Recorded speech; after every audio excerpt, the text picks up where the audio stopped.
Somewhere tonight, a parent is humming the same four notes they've hummed 100 times before. The baby's eyes go heavy, the room goes quiet. It feels like the gentlest thing a human being can do for another human being. Now, go back 4,000 years. The very first lullaby ever written down wasn't gentle at all. It was a threat. Here's the part almost nobody knows. A small clay tablet was found in Nippur, in what's now Iraq, pressed with cuneiform script by a Babylonian scribe using a reed stylus. Scholar W. Farber translated it, and the words are nothing like a bedtime song. The baby is scolded for crying. The baby is told it has woken the house god, a bison-shaped spirit called Kusarikkum. And then comes the warning. Something bad is coming if the crying doesn't stop. Richard Dumbrell, an archaeomusicologist who studies the tablet at the British Museum, put it bluntly. The song tells the child it made noise, it woke a demon, and if it doesn't stop right now, the demon will get it. That's the oldest lullaby on record. Not a promise of safety, a warning wrapped in melody. And it wasn't just Babylon. On the other side of the planet, thousands of years later, the Luo people of Western Kenya sing a lullaby that opens with rock, rock, rock, and ends with a line that isn't a metaphor at all. The baby who cries will be eaten by a hyena. In parts of that region, that was a real possibility, not a scary story. Why would every corner of the world land on the same idea independently? Because the real danger was never the demon or the hyena. It was the crying itself. In a world without walls thick enough to keep out predators, a crying baby could give away a family's location in the dark. Silence wasn't comfort, silence was survival. So the lullaby wasn't invented as an act of tenderness first. It was invented as a survival tool, and the tenderness came later, layered on top. Think about how strange that is for a moment. The gentlest sound most of us associate with childhood, the thing we picture when we think of safety and love, started out as damage control. A way to manage a genuine threat before anyone had the luxury of thinking about a baby's feelings at all. Infant mortality in the ancient world was brutally high, and many of these old songs quietly carried prayers woven into the melody asking other gods for protection against illness as much as against demons. The tune had to do several jobs at once, and comfort was maybe the smallest one of them. Which brings us to the science, because this is where it gets stranger. Across cultures that never had contact with each other, lullabies tend to land in the same tempo range, somewhere between 60 and 80 beats per minute. That's not a coincidence. It's close to the resting heart rate of an adult, the same rhythm a baby heard for 9 months from inside the womb.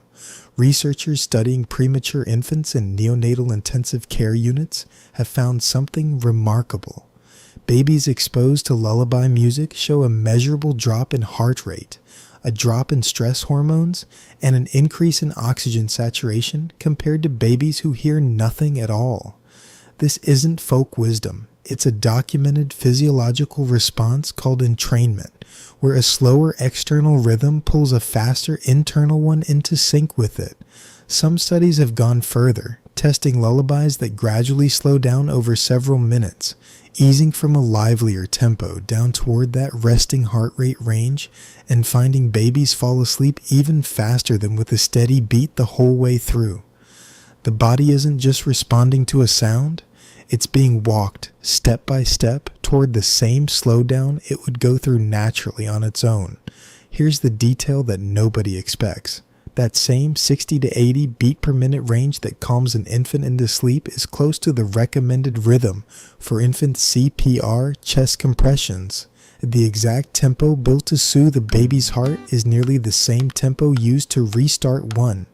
Two completely different situations, separated by life and death, and the human body responds to almost the same beat in both. Now for the name itself, because lullaby has its own strange history hiding in plain sight. There's a folk theory, first written down by a scholar named Stephen Skinner back in the 1600s, that the word comes from Hebrew, from the phrase Lilith Abi, meaning Lilith be gone. In Jewish folklore, Lilith was a demon believed to steal into nurseries at night and take children. Mothers hung amulets on the walls, reading exactly that phrase, a plea for the demon to leave their child alone. It's a genuinely eerie story, and it's been repeated for centuries, but modern linguists actually reject it. The word almost certainly comes from something far less dramatic, the Middle English lullin, meaning to soothe, combined with bye or bye, the same bye you'd use to say goodnight. Lull plus bye, that's it. The Lilith story is what linguists call a false etymology, a good story that isn't actually true, but tells you something real about how frightened people once were of the dark. So the ancient world built a threat into the words, and built a plea against demons into the name, and still, somehow, the whole thing ended up sounding like love. In 1928, the poet Federico Garcia Lorca gave a lecture arguing that lullabies were never really just for the child at all.